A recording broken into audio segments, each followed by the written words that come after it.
القاعدة رقم 1: لا تخسر المال أبدا.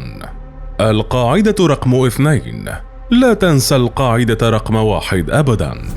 يبدو أن حكمة رجل الأعمال الأمريكي وارين بافيت لن تستفيد منها الدول الكبرى اليوم، فإذا جاءت الحرب سيرحل معها الكثير من المال. روسيا التي أطلت برأسها على أوكرانيا لتقول لها مرحبا، سأحكم قبضتي عليك، تبدو اليوم تريد المال لتستعيد زمام المبادرة من جديد. فكل السلاح والجنود الذين حشدهم بوتين على طول الحدود لم يقنعوا القيصر وطموحاته، فاتجه بعيدا عن الحدود للغاية ليقول للسلاح تعال لأكسب الحرب بك هذه المرة. سماء كييف ستعج بالطائرات، ولكن هذه المرة لن تكون طائرات روسيا بل إيرانية صنعت في طهران، وقد تسقط إحداها فجأة وتنفجر في قلب العاصمة. أما الصواريخ البالستية التي قد يستخدمها جيش القيصر قد لا يكتب عليها صنع في روسيا بل صنع في كوريا الشمالية. روسيا تشتري السلاح من الخارج، ولكن ماذا عن أمريكا؟ هل ستذهب لشراء السلاح أيضا؟ وهل انهار أكبر مصدرين للسلاح في العالم؟ الإجابة ستجدها معنا، ولكن قبل ذلك لا تنسى الاشتراك بالقناة وتفعيل زر الجرس. يبدو أن فلاديمير بوتين بات قلقا على المعركة في أوكرانيا، فلم يكتفي بالدفع بالمزيد من الجنود ولا حتى بجلب الكثير من المقاتلين من الشيشان، فاتجه الآن ليستورد الأسلحة من الخارج. فعقب أكثر من 6 أشهر من انطلاق الحرب الروسية الأوكرانية باتت المعادلة على الأرض صعبة التفسير للغاية. سيطرة واسعة لروسيا تواجهها تقدمات سريعة لأوكرانيا مع معارك مفاجئة لم يتوقعها الروس في بعض المناطق كما حدث شرق البلاد، يضاف لها ضغط داخلي في روسيا لتحقيق النصر وإنهاء الحرب. لذلك لجأ بوتين لآخر الحلول التي لم يكن ينوي استخدامها. بوتين قرر التضحية بالمال مقابل الفوز بالحرب بأي طريقة ممكنة. فمنذ انطلاق الحرب وحتى من قبلها عرف الجيش الروسي وكذلك الجيش الأمريكي بأنها جيوش تبيع الأسلحة للخارج ولكنها لا تشتري منها. الجيش الروسي تصنع كل أسلحته منذ عشرات السنين داخل الأراضي الروسية ويستعرضها كأنها في معرض للبيع دائما لتأتي الدول وتحصل على البعض منها. فمرة تطور موسكو الدبابات ومرة الغواصات وحتى الطائرات الحربية، لكن المعادلة اليوم تغيرت وللضرورة أحكام. روسيا تشتري السلاح من إيران وكوريا الشمالية وغيرها. تقرير لصحيفة الجارديان البريطانية قال بشكل صريح في أوائل سبتمبر أن الحكومة الروسية قريبة من شراء ملايين الصواريخ وقذائف المدفعية من كوريا الشمالية، وذلك لدعم عملياتها العسكرية في أوكرانيا. الصحيفة نقلت عن تقارير استخباراتية أمريكية رفعت عنها السرية مؤخرا، والتي قالت أن روسيا تعاني نقصا واضحا للغاية في العتاد العسكري الميداني، لذلك تتجه لشراء تلك المعدات العسكرية من كوريا الشمالية. روسيا من جانبها نفت ذلك التقرير بالكامل وقالت أنه ملفق من قبل الأمريكان، لكنها لم تتمكن من نفي عملية الشراء من طهران. ففي يوليو من العام 2022 كشفت معلومات استخباراتية أمريكية إلى سعي روسيا للحصول على مئات الطائرات بدون طيار من إيران، وذلك لاستخدامها في الحرب الأوكرانية. حينها نفت طهران تلك الأحاديث وقالت أنها لا تملك أي نية لبيع طائرات مسيرة لروسيا، في حين اكتفت موسكو بالصمت فقط.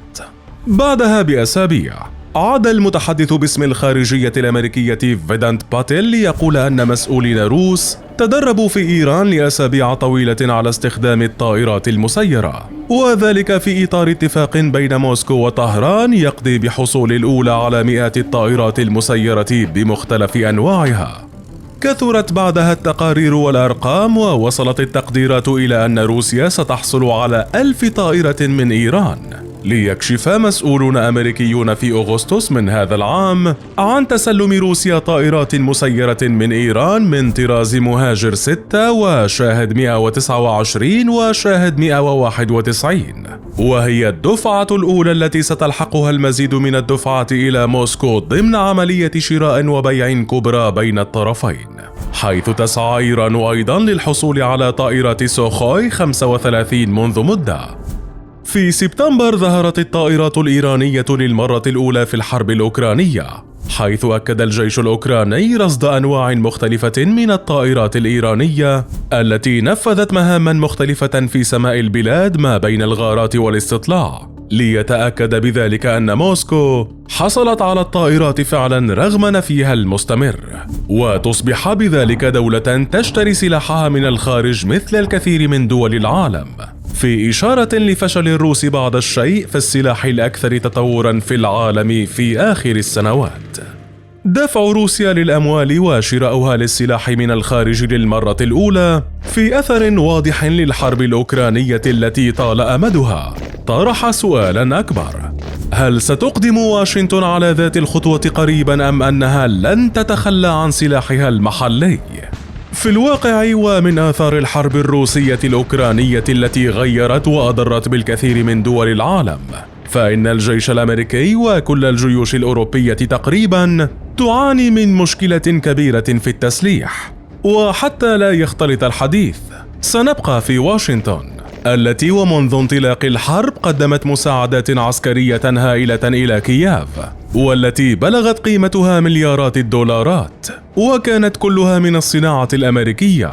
وفي ذات الوقت لا تزال كييف تطلب المزيد من السلاح والذخائر خصوصا، فهنا نتحدث عن جبهة مفتوحة مع الدب الروسي لا يتوقف فيها إطلاق النيران أبدا. عملاق السلاح الأمريكي، من الكذب القول أنه لم يتأثر من ذلك الدعم السخي، بل في الواقع تأثر كثيرا وللغاية، إذ أن أمريكا منذ عشرات السنين لم تجبر على الدفع بكل هذه الكمية من الأسلحة منها إلى دولة أخرى، بالإضافة لغياب الخطط اللازمة لإنتاج الأسلحة البديلة بالوقت المناسب، ما يعني أن واشنطن كانت سخية على أوكرانيا من مخزونها العسكري فعلا، سخاء سبب لواشنطن الكثير من المصاعب في الواقع. فبعد مرور أشهر طويلة على انطلاق الحرب الروسية الأوكرانية واستمرار تدفق الأسلحة الأمريكية إلى كييف، ظهرت العواقب بشكل واضح على واشنطن، فقد شهدت الترسانة الأمريكية تباطؤا واضحا في التحديث بشكل كبير عن السابق. فقبل سنوات كانت الولايات المتحدة تولي اهتماما كبيرا لتطوير ترسانتها الجوية والاستثمار بشكل أكبر في الأسلحة الحديثة والذكاء الصناعي، لكنها منذ انطلاق الحرب في أوكرانيا يراها الجميع عاجزة عن أي تطوير، كما تشير التقديرات إلى أن ثلث مخزون الأسلحة الأمريكية قد تلاشى خلال الحرب الحالية، والسبب الدعم الذي وصل لأوكرانيا، بالإضافة للنقص الشديد والمستمر بشكل سريع في الذخائر القتالية، خصوصا عيار 155 ملم من مخازن الأسلحة الأمريكية. وهذا كله يعني بشكل صريح أنه من المستحيل لواشنطن أن تعوضه في فترة زمنية قياسية وسريعة، لذلك قد يكون خيار الشراء الأسلم والأسرع للعملاق الأمريكي حتى لو كلفها ذلك المزيد من المال أكثر من العادة،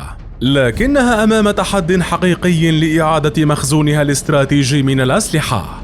واشنطن يمكنها الاعتماد على الكثير من الدول الأوروبية التي تصنع السلاح، وفي ذات الوقت لم تقدم الكثير من الدعم لأوكرانيا، مثل السويد التي يمكنها أن تساعد واشنطن في إنتاج الذخائر والأسلحة. ومن جانب آخر قد لا تتخلى أمريكا عن مبادئها وترفض شراء أي سلاح، لكنها حينها ستكون أمام ورطة كبرى قد تصبح كارثة فيما بعد.